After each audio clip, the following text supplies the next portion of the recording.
Jai Shri Mataji. Good morning, everyone.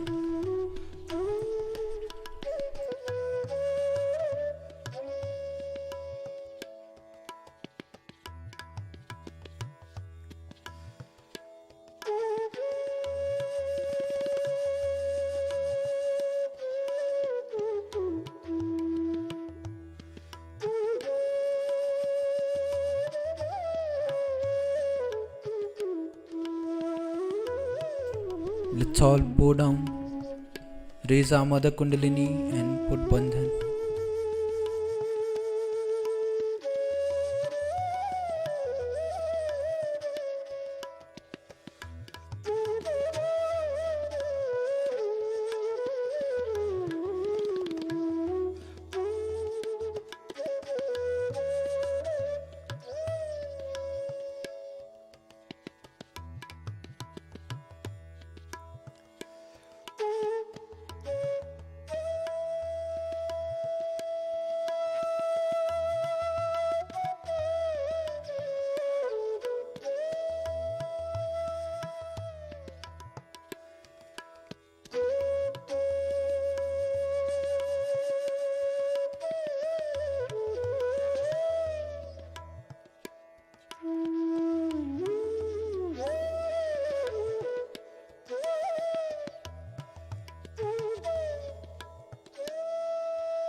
Shri Ganesh Mantra.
In this meditative state,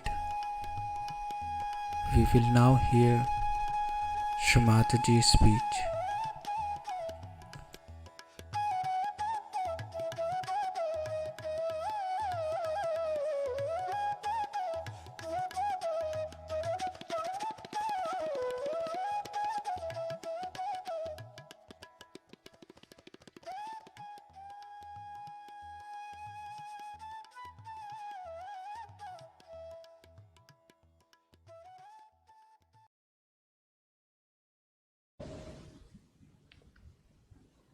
Because divine can go up to a point, that's the trouble.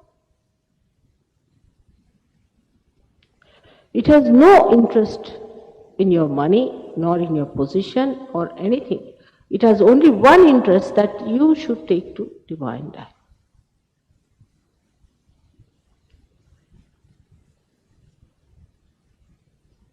And if you go on accepting something that is stupid, how can divine help you? I've been thinking on these lines all through. And I have talked to some of those who came to us. How is it you never discovered that they were false gurus? They said we could see there was something in us was saying that there's something false about this gentleman. And still, why did you continue? They said, because we were walking in a dark alley and didn't know whether we were walking forward or backwards. And they said, go on and on and on, promising us about the future. And that's the point. Because you are futuristic, you are people who are futuristic. You do not want to believe that you can get your realization today. You just don't want to believe it. You don't want to listen to that person who says you can get your realization today. You want to keep it for the future. Everything postponed for the future. And that's why you go on living with it till you are completely finished and wrecked. When Kundalini cannot rise, when you cannot get your realization. I think the worst thing this futuristic society has done to us is that we always postpone even our self-realization. Can you imagine?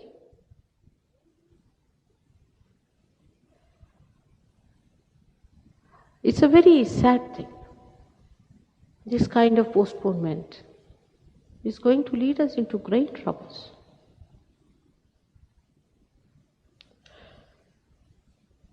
The divine power today is so active, so activated. It was never so activated, I can tell you. Those who are realized souls can see. At the time of Vedas, the divine power, which looked like small sparks of light, which you can see, the realized souls can see, was called as Bhargo. Bharga. And in the main mantra of Vedas, it was written that make me such that I should be able to see that Bharga, that divine sparkle in the sky, which Sahaj Yogis can see.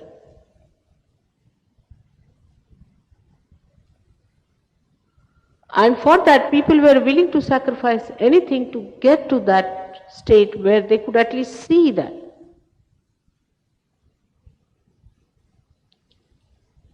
But today, because of futuristic society, we'll also say that, all right, we'll see it tomorrow.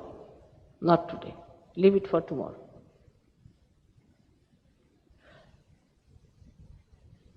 Now this power, today, I must say, is so very active. It was never that active. It was never that sensitive. Today that divine power is extremely sensitive. And those people who are simple people, who are not futuristic by temperament, can feel it. They are so sensitive to it. In a split of a second, you can give realization to thousands of these people. So, I personally think that one should try to feel this divine power, those who are realized souls, in its all aspect. The greatest aspect of it is that today it is very active. It is very active because so many people are realized souls on this earth. Because of you.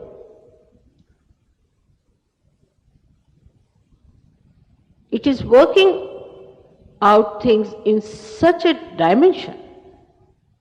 I mean, you can see the result of this yourself. For example, when the Sahajogis got this ashram, they were amazed. What is the blessing of the divine powers? You know how knowledgeable it is. A tree, which is a mango tree, will have to give mango fruits. This power first sprouts the tree, chooses all of them in such a way that a mango tree gives a mango, say any other tree will give the fruit that it has. The child is born to a mother. People have not heard that dogs are born to human beings. A human child is born to a human being. So many forces have been active before, but today the spiritual force is so magnetic and so great. And the greatest of work it has done to bring forth so many seekers in this world is the divine force which has brought all of you on this earth. And now the only problem is of guiding them to the right lines.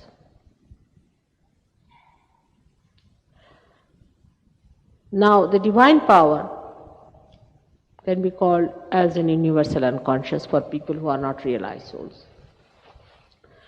Can give you dreams. And you can understand through dreams the symbols, if you could, or even clearly see things by which you can come to Sahaja. And you can find your self-realization. But when a person sleeps, in a deep sleep, he goes to a state called Sushupti. There he does see many things. But when he is returning to consciousness, that time,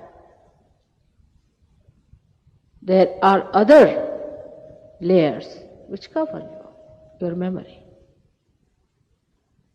Here also the futuristic temperament is responsible. The people who are futuristic have got a very bad memory. Their past is cut out, and even when they go into their depth, their memory itself is inactive. Apart from that, the mind of a modern man is so full of thoughts and ideas. There's so much of pressure and load on his head that by the time he comes to his consciousness, all that he has seen in the dreams becomes to zero, and the superficial dreams of this present day life cover it up. So that even the glimpse of that is not convincing, or maybe it cannot guide. The telecommunication system of the divine power is through the dreams to human beings. But the dreams we see only in the state of Sushupti. For a realized soul, it is easy to be in that state, to remember it, and to forget about all useless things because he is no more identified with the mundane things of life, with the useless things of life.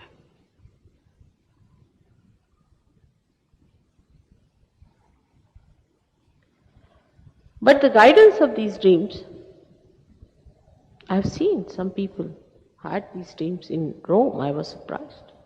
In Rome, so many people came to my program because they saw me in dream. There was an actress who saw me in her dreams, and she came to see me, and then she came to talk to me later on, and she told me that, Mother, I saw you in my dreams. And clearly she saw me as something which was important to her.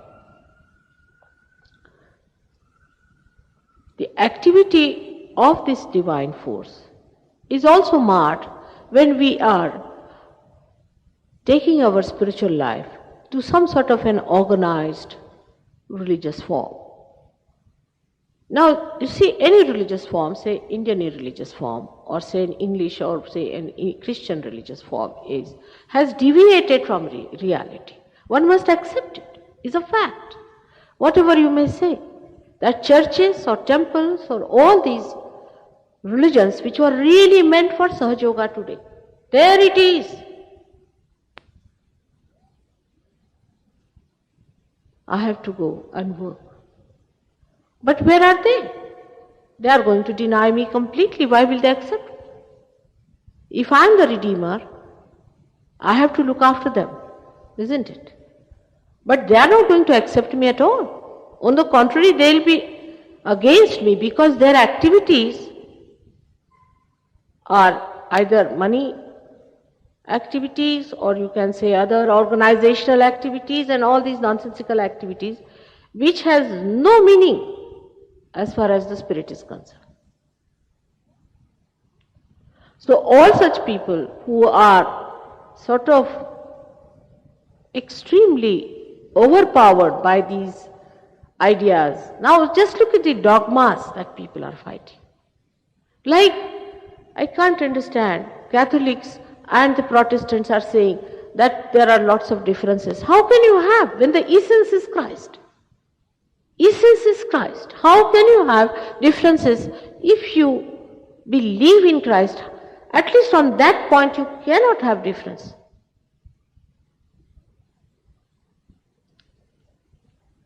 And once you have all these dogmas covering you and these differences in you, you are identified all the time with something that is really dead, is done by your mental projection.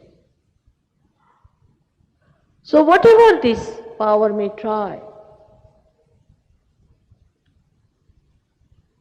how far can it take you? And from this deadening thing, when you start to get out of it, you land up into another problems like these fake gurus.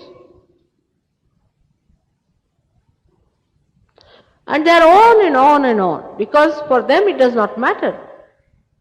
If somebody is ruined, somebody is suffering from any disease, doesn't matter at all. It is what they earn out of you. So they cheat you today. If you get out, they have another lot which is willing to be cheated. They go on and on and on.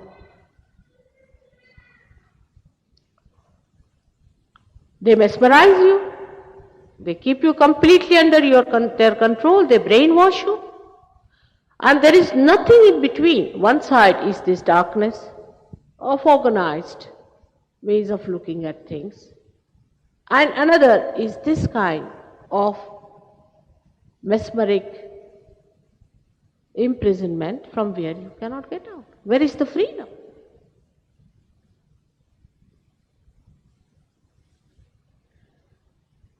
And whatever one may try to work out It is impossible to convince a person who is enslaved with his own will. Mesmerism is nothing but imprisonment with your own will. You have accepted to be mesmerized, you are accepting it, you are going on, and when there is a pull still going on all the time, that there's something wrong with this person, there's something wrong with this kind of Christianity and this kind of Hinduism and this kind of Islam and all those things. But still you go on with it because you are accepted that enslavement with your own desire. It sustains your ego. You think you have been with it throughout, so you should be. But what about your spirit? What about getting your second birth? That is in future, next life. This life is not possible.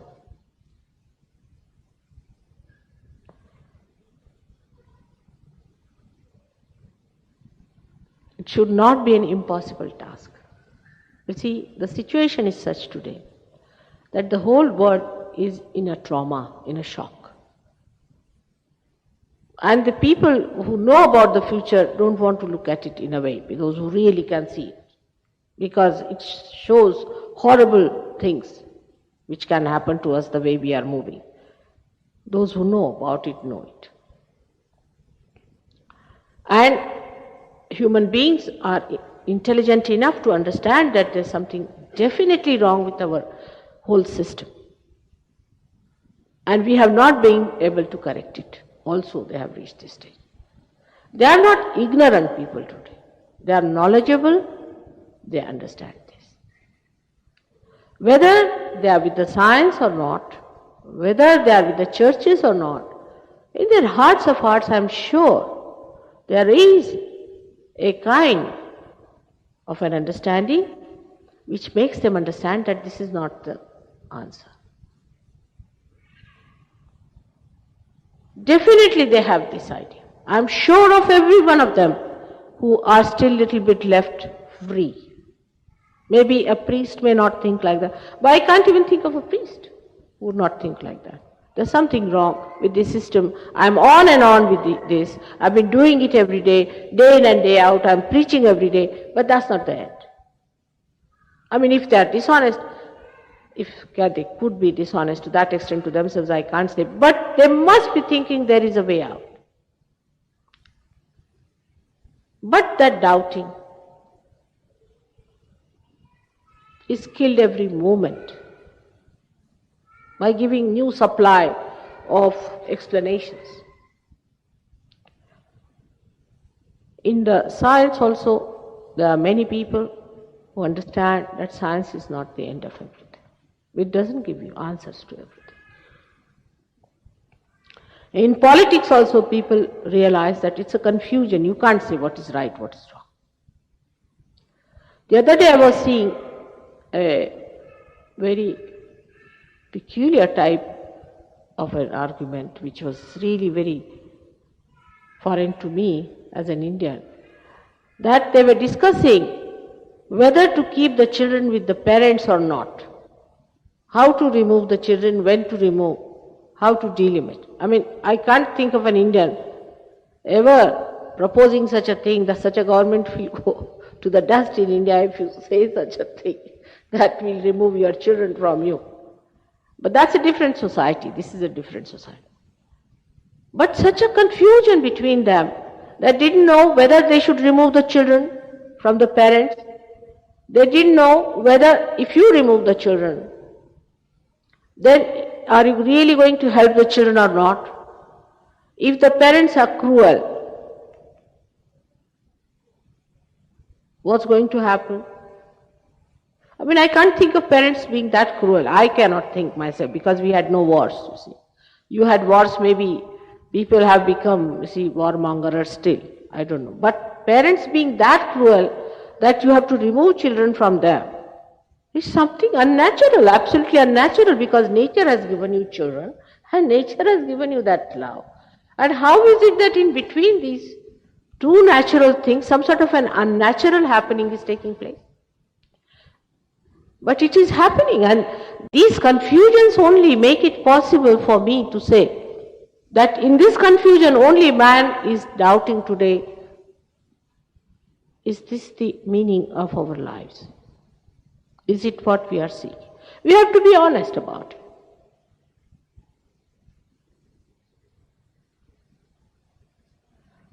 If this doubt is there, then maybe the divine power can work it out, I'm sure. But they don't want to listen about it, they don't want to know about it, they are not bothered about it. They are going the way they have been going, they are very happy. They say we are not seekers. What does that mean? That they are not seekers. Are they satisfied with themselves? We like the way we live. But this freedom is not available. Is not available. If you like the way you live, you may have cancer. Who knows? You may have any disease. You may get mental problems. If not, your wife may divorce you, your children may leave you. I mean, there are immediate problems which you may face. You do not know what's happening today and what's going to happen tomorrow. For example, I know somebody who was a very nice man and who was not a seeker. He openly told me very nicely, no seeker, all right. We don't discuss religion, all right. And his wife ran away. So he comes back on God. Why God is doing such things? I mean, what? What have I done that God should punish me like this? On what level are you just now? You are just thinking of leading a very mundane, ordinary life, but you cannot. This freedom is not available under the circumstances. It's a time when there is emergency. Tremendous emergency in the atmosphere, which we must understand.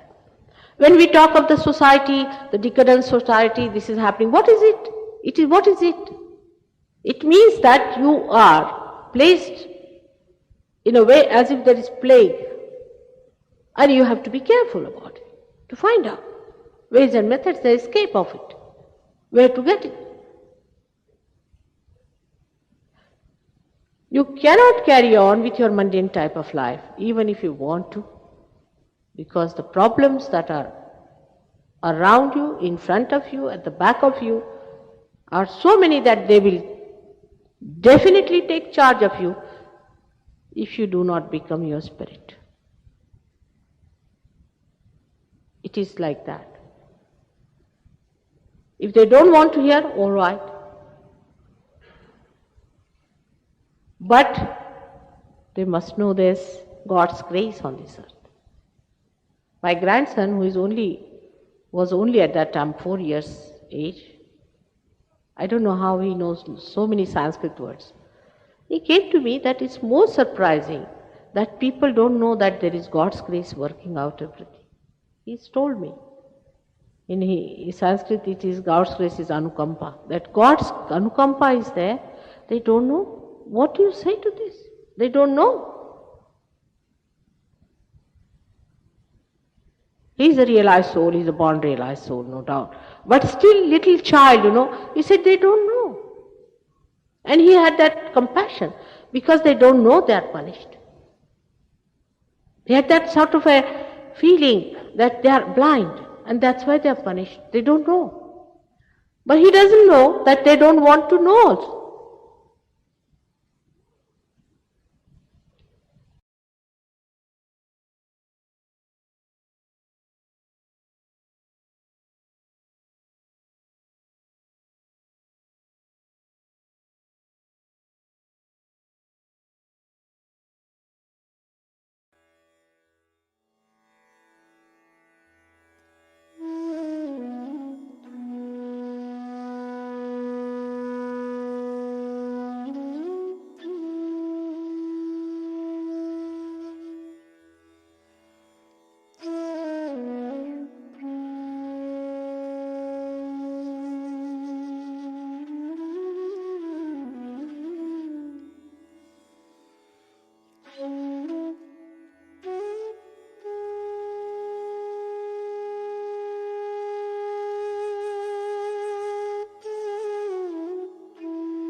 Maha Mantras.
We thank you, Srimataji, for this beautiful collective morning meditation.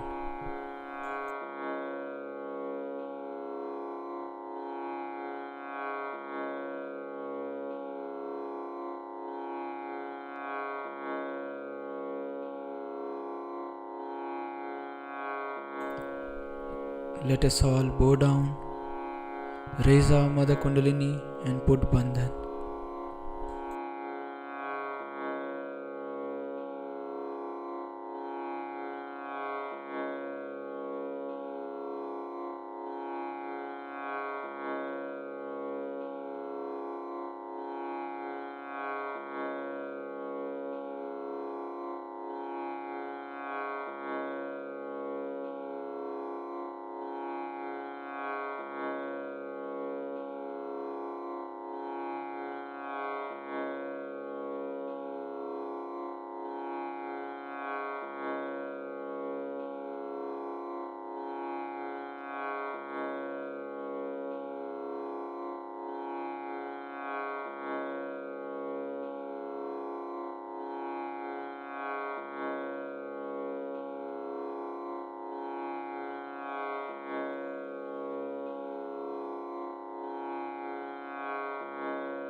We'll join again tomorrow at the same time for the collective morning meditation.